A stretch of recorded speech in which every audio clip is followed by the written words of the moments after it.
Good morning everyone! I'm Ana Marben. Welcome to my channel, Anne's Healthy Kitchen. So ngayon, gagawa ako ng hummingbird cake. Kaya, simulan na natin sa ating mga sangkap.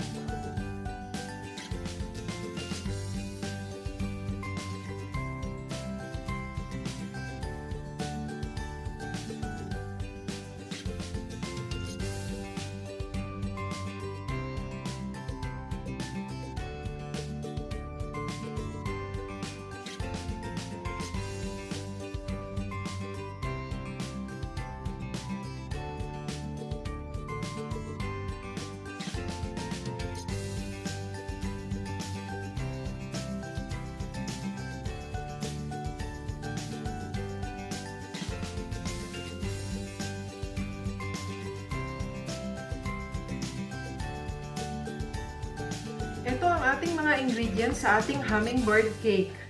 We have flour, we have raisins, desiccated coconut, sugar, cashew nuts, eggs, crushed pineapple. We have our banana, oil, our baking powder, vanilla, cinnamon powder, and our salt. So, mag-i-start na tayo para gawin. So, magsimula tayo sa ating dry ingredients. Ilagay natin ang ating flour. And then, ang ating sugar. And then, ilagay natin ang ating salt and baking powder and cinnamon powder. And then, atin siyang haluin. Ito tayo sa ating wet ingredients. Ito na ang ating itlog. So, i-whisk lang natin ito. And then, ilagay na natin ang ating oil. Ayan. Halo lang. Tapos ang ating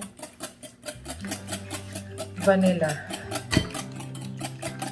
Ngayon, pwede na nating ilagay ang ating pineapple, ang ating banana. Ayan.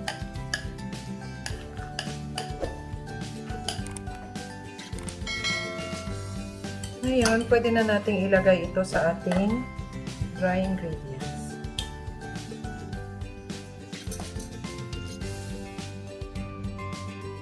Ayan.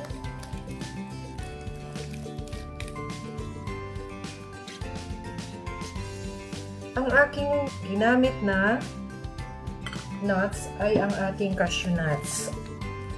Ayan. Haluin lang ng maayos.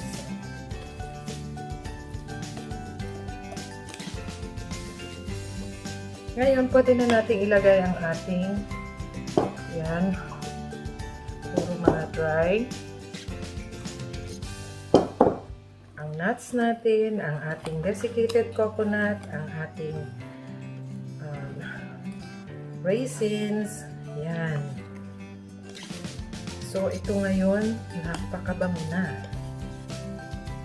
Ang ating oven ay naka-preheat na siya sa 180 degrees at lulutuin natin ito in 30 to 40 minutes in 180 degrees. Okay? Ihanda na natin ang ating pan. So, ito naka-prepare na itong aking pan. Kanina pa, may butter ito at saka nilagyan ko ng flour para hindi siya dumikit. Okay? Parang nag-powder lang tayo ng flour dito. Okay? So, ngayon ilalagay na natin ang ating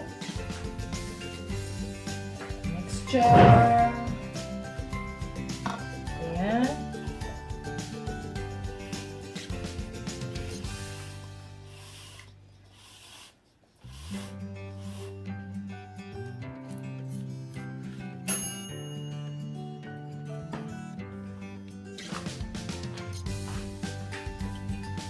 Kung napapansin nyo, marami akong nilagay. Naglagay ako ng desiccated coconut at saka yung ating cashew nut, raisins. Ayan. Kasi wala akong bacon. At saka maiba naman. Ito naman yung aking version.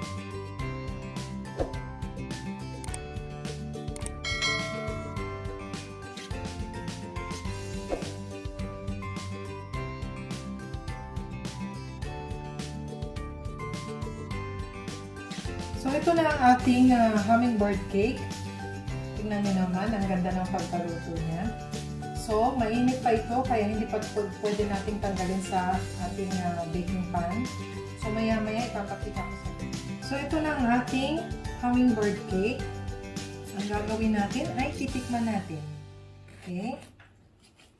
Ayan. Tapos dito.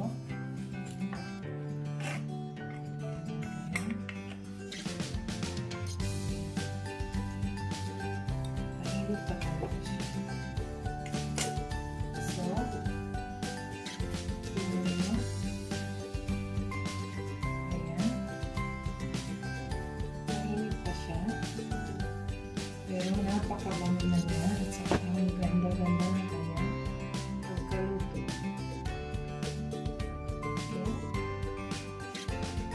So, titikman natin. Napakapagmangis pa naman.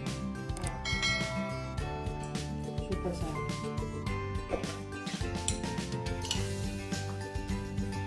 Guys, kung bago kayo sa channel ko, pa-subscribe naman ang Anne's Healthy Kitchen. And don't forget to like and share and comment down below. Anyway, lahat ng mga ingredients guys, ang mga measurements ng mga ingredients ay nasa description box. So thank you! See you on my next video!